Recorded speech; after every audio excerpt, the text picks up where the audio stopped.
સીતારામ બધાયને વાગી ગયા છે 5:15 અને બેહી ગઈ.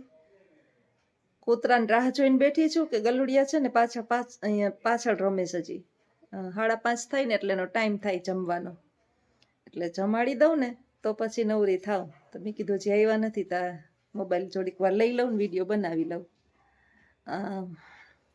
ગલુડિયા બપોરે તમે મરી જાઓ ને, કૂતરા બપોરે નહીં ખાઈ, સવારમાં ખાઈ, પછી અત્યારે 5-6 વાગે ખાય ને પછી રાતે જેટલું ખવડાવો ને એટલું ખાય, કારણ કે એ રાતે જાગતા હોય. દ્વારપાળ કહેવાય કૂતરાઓને.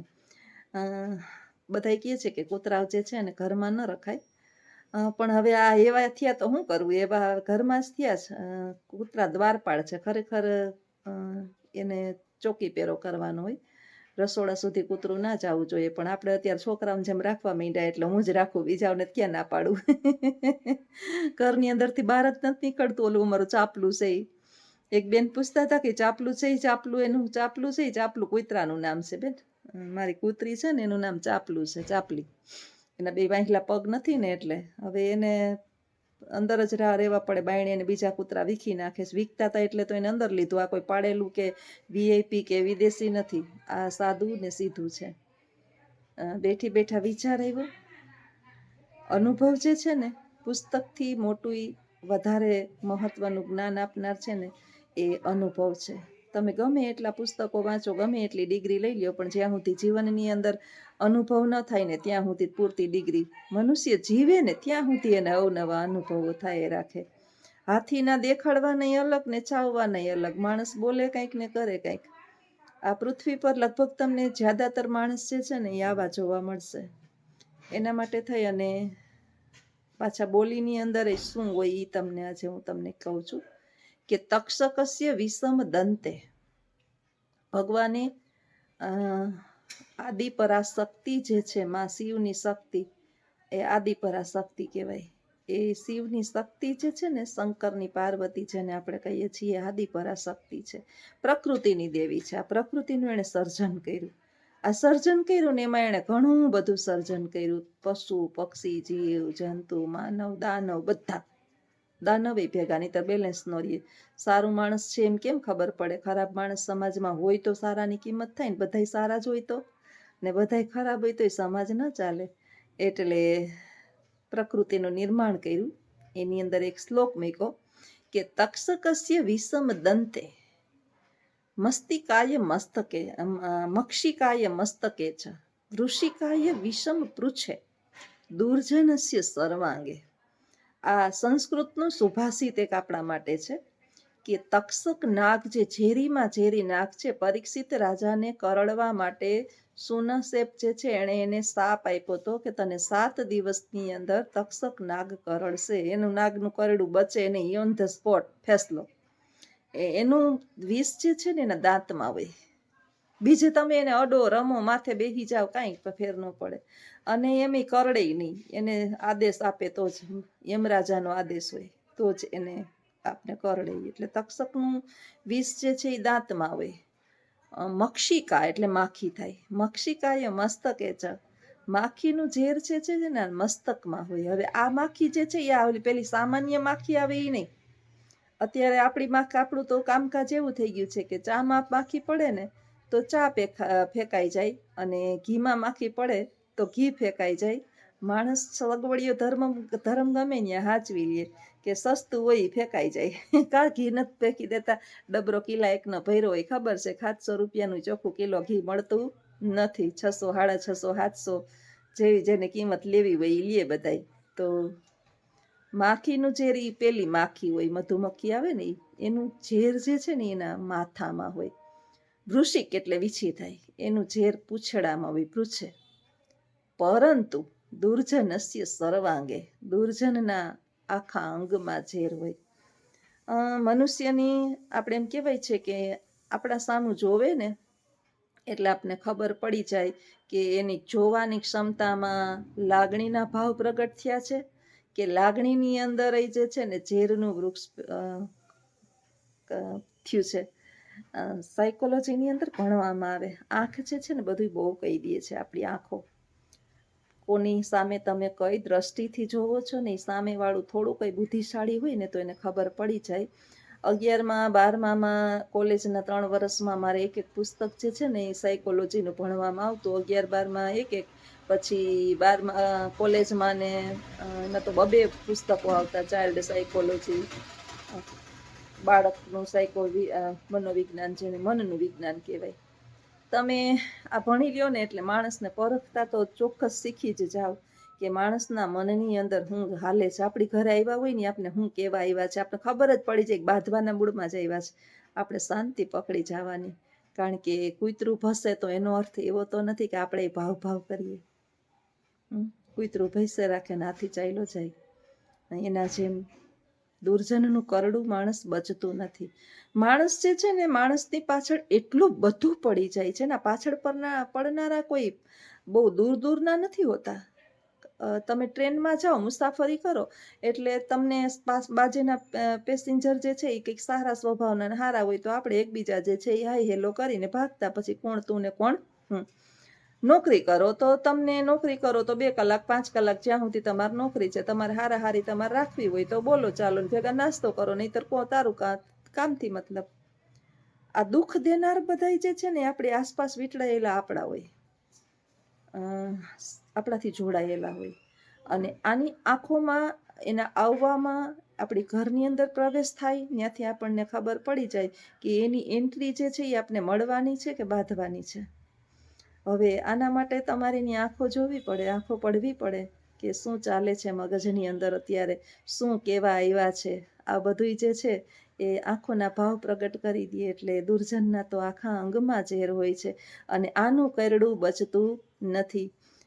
સામ દામ દંડ ભેદ આ ગમે એમ કરી અને માણસ જે છે એ આપણે નીચું પછાડવા માટે કોઈ પણ રસ્તો છોડે નહીં અને છેલ્લે એ પછાડીને જ રહીએ. એટલે ભગવાન આવા દુર્જનોથી આપણને કોસો માઇલ દૂર રાખે, હજારો માઇલ દૂર રાખે. કારણ કે એના પેટની અંદર આપણે ગરી નથી ગયા કે એના પેટની અંદર હું હાલે છે કે હું નથી હાલતું. આવું જીવન છે. માતાજી જે છે ને શક્તિ સ્વરૂપા નારાયણી, એણે નારીને તો કોમળ સ્વરૂપ આપ્યું છે, એ સહનશીલતાની મૂર્તિ બનાવી છે, શક્તિનું નામ આપ્યું છે. પરંતુ આ શક્તિઓ ક્યારેક જે છે ને શક્તિ પ્રદર્શન ખોટી જગ્યાએ કરતી હોય છે. અને એ ખોટી જગ્યાએ એનું શક્તિ પ્રદર્શન ક્યાં હોય છે ખબર છે? વહુ જે છે એ સાસુ ઉપર અત્યાચાર કરે ને ત્યારે આ ખોટી જગ્યા હોય. હવે પ્રશ્ન એવો થાય કે ઈ હાહુ એ અમારા લોહી પીવામાં બાકી નથી રાખી, તો આ એવું થયું ને કે હામાં એના જેવા થઈ ગયા. તો આપણે કહીએ ને કે હામાં 2 હરખા દુર્જને દુર્જન. ભલો ભલાઈ ન મૂકે ને બુરો બુરાઈ ન મૂકે. એનો સ્વભાવ એવો હતો એટલે એણે એવું કૃત્ય કર્યું. આપણે એના જેવા નથી એટલે આપણે તો આપણી માં સમજીને એની સેવા કરીએ. અથવા તો વહુ લુચી છે અને સાસુ સારી છે તો હંમેશાને માટે જે છે ને લેટ ગો કરી દેવામાં, જતું કરી દેવામાં, નજર અંદાજ ઇગ્નોર કરી દેવામાં બહુ મજા છે. આપણા જ ઘરની અંદર રહેવાનું છે. બહુ બોલચાલ થાય તો ભાંગતૂટ થાય, ઘરભંગ થાય, પાછું આવશે એ કેવું આવશે એ ખબર નહીં, 2માંથી એકને પણ. એટલે જેવું છે એવું માથે ચડાવી લેવાનું. એમ કહીએ ને કે ઈશ્વરનો પ્રસાદ પ્રેમથી ગ્રહણ કરી લેવાનું. એમ અમુક વખતે જે છે એ આપણી સાથે કોઈ ભટકાઈ ગયું હોય તો જીભડી જે છે ને, જીભડી આપણી જીભ ઘણા બધાય આંખ 2 જો આપણે ઈશ્વરે આંખ 2 આપી, કામ એક જ કરે જોવાનું. કાન 2 સાંભળવાનું કામ એક જ કરે. નાકના ફોયણા 2 છે જુઓ 2 ઊંઘવાનું કામ એક જ કરે. પગ 2 હાલવાનું કામ, હાથ 2 કામ કરે, તાળી પાડે. દાંત 32 ખાલી ચાવવાનું કામ, કાપવાનું કામ કરે. એક જીભ છે અને એકો કામ કરે. સ્વાદ પરખે અને બોલે. સ્વાદ પરખે એટલે એને બધાય સ્વાદ, જીભના સ્વાદ અલગ અલગ હોય. અને આ જ જીભ જે છે એ બોલે તો ત્યાં સુધી વાંધો નથી, પણ બોલીને બોરી મારે ને ત્યારે બહુ સાલું વાંધો આવે છે. અને આ બોરી મારનારા જે છે એ સામેવાળા માણસને જે છે ને જીવતા હળગાવી નાખતા હોય ને પછી મર્યા પછી છે ને રોતા હોય હાડા કે થોડાક ટાઈમ જીવા હોત તો સારું હતું. તમે જીવવા દીધા? જ્યારે એને જીવવું હતું ત્યારે ખોચા કાઢીને આવા છે ને તેવી છે ને ફલાણી છે ને ઢીમકું છે ને પૂછડું છે ને આમ નથી ને તેમ નથી ને આમ ન કરાય ને ઓલું ન કરાય ને આખો દિવસ આપણે એની પતેડી ધમી નાખી હોય. છેલ્લે એમ થાય કે હવે છે શાંતિથી જીવવા દઈએ, ત્યારે ન રહેવાય. ઓલું કેમ કે પ્રકૃતિ સ્વભાવ એવો બની ગયો હોય કે આને ન કહીએ ને ત્યાં સુધી આને મજા જ ના આવે, એટલે છેલ્લે ઘેરે આવીને આપણે કહી જાય બે શબ્દ. પ્રકૃતિ સ્વભાવ, પ્રકૃતિ એટલે સ્વભાવ થાય. એટલે મર્યા પછી ખોટા આંસુ વહાવવા એના કરતાં જીવે ત્યાં સુધી એને જીવવા દઈએ. પછી આપણા સંબંધમાં જોડાયેલું કોઈ પણ પાત્ર હોય, મર્યા પછી, આપણા મર્યા પછી જ્યારે આપણે પથારીમાં હોય ને ત્યારે સાલું આપણે અફસોસ થાય કે મેં આની સાથે આવું કર્યું, આની સાથે આવું કર્યું, આની સાથે આવું કર્યું. પણ એ સમયે આપણે પછી ઊભા ન થઈ શક્યા હોય કે આપણે એમાં સુધારો કરી શકીએ. એટલે જીભ તો બહુ કામ કરે, ઘણા કામ કરે. એક જ છે પણ ક્યારેક જે છે ને એક જીભ અને દાંત વચ્ચે ઝઘડો થાય ને એટલે જીભ દાંત ન પહોંચે, 32 ભલે હોય જીભ જ પહોંચે. કારણ કે દાંત બહુ થાય તો જીભને કરડી નાખે, બટકા ભરે, લોહી કાઢે. પણ જો જીભ જે છે એ બહાર નીકળીને કોકને 2-4 ગાયડું એમને દેવા માંડે ને કોક એક ઝાપટ મારે એટલે દાંત બધા નીકળે બારોબાર, બરાબર નહીં. એટલે જીભ તો ભાઈ ઊભા હળગાવી નાખે. વાણી બહુ વિનમ્રતાથી વાપરીએ ને બહુ સારી. નહીતર વાણી જે છે ને, દ્રૌપદીએ ખાલી એટલું જ બોલ્યું હતું કે આંધળાના આંધળા હોય. આમાંથી મહાભારત થયું હતું. દ્રૌપદી એટલું બોલી હતી. રાજસુ યજ્ઞ કર્યો તો પાંડવોએ, ત્યાં બધાને નિમંત્રણ આપ્યું હતું. અને બલિરાજાએ જે મહેલ બનાવી દીધો તો 5 પાંડવોને, એ જાદુઈ મહેલ હતો. જળ ત્યાં સ્થળ અને સ્થળ ત્યાં જળ દેખાતું હતું. આનો હું તમને એક વખત મહાભારતના અમુક હિસ્સાઓનો વિડીયો બનાવીને કહીશ. ક્યારેક અમુક પ્રસંગો બહુ સારા છે. તો અર્જુન પેલો દુર્યોધનને નિમંત્રણ આપ્યું અને દુર્યોધન આવતો હતો. એને પાણી જેવું દેખાણું આમ જાદુઈ મહેલ હતો એટલે એને કપડાં ઊંચા લીધા તો ખરેખર પાણી નહોતું. અને જ્યાં સ્થળ જમીન દેખાણી ત્યાં પાણી હતું એટલે એ પડ્યો પાણીમાં. તો દ્રૌપદી ઝરૂખામાં બેઠી હસી કે આંધળાના તો આંધળા હોય.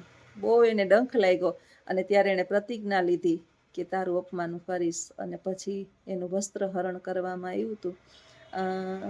વાણી ઉપર બહુ કાબુ રાખવો પડે, નહીતર ક્યારેય સીતામાં જે છે ને બોયલા નહોતા અને દ્રૌપદી ચૂપ નહોતા રહ્યા, કારણ કે એ અગ્નિ હતી અને માં ધરતી હતા. સીતાજી છે ને ધરતી પોતે શાંત છે, જો ધરતી માતા. અને દ્રૌપદી અગ્નિમાંથી ઉત્પન્ન થયેલ છે, સીતાજી જમીનમાંથી ઉત્પન્ન થયેલ છે. એટલે આટલો ફરક તો હોય. શાંત રાખવું, મનને શાંત રાખવું. અને જો બોલતા ન જ આવડે તો કોઈ પણ જગ્યાએ સભા, સંમેલન, પરિવાર અથવા તો કોઈ કૌટુંબિક જગ્યાએ ઊભા બેસીએ ને તો સાવ એટલે સાવ મૌન ધારણ કરી લઈએ. મારું તો એક નિયમ જ છે, વિડીયામાં બોલું છું, બાકી આખો દિવસ અત્યારે હું તમારી સાથે વાત કરું છું ને એ 10 મિનિટ 15 મિનિટ જેટલો આપણો વિડીયો બનાવીએ ને એટલો વિડીયો બનાવીને બોલું. બાકી હજી તો આખો દિવસ હોય નહીં ઘરે. બપોરે આવે તો જમીએ, પછી પાછો એ 4 વાગે વયો જાય, સાંજે આવે. કાંઈ બોલવાનું નહીં, બહારની દુનિયામાં જવાનું નહીં. બહુ બોલ કરવાથી જીવનની અંદર કોઈ આપને સારા કહેતું નથી.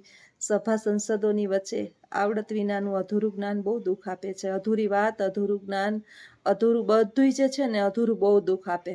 એટલે મેં તો ઘણા સમયથી, બહુ સમયથી કે બધાય બહુ જ ડાયા છે, એટલે બધાય ડાયા ભેગા થયા હોય ને આપણા જેવા અજ્ઞાની હોય એકદમ ચૂપ રહેવામાં બહુ સારું છે. એટલે મૌન ધારણ કરી લેવાનું, પૂછે એનો જવાબ આપવાનો, એનાથી વિશેષ કાંઈ જ નહીં. કારણ કે બધા બુદ્ધિશાળી હોય ત્યાં મૌન ધારણ કરવું ને ખરેખર આપણી બુદ્ધિમત્તા કહેવાય. તો આ વિચાર સાથે વિડીયો પૂર્ણ કરું. આવજો. સીતારામ.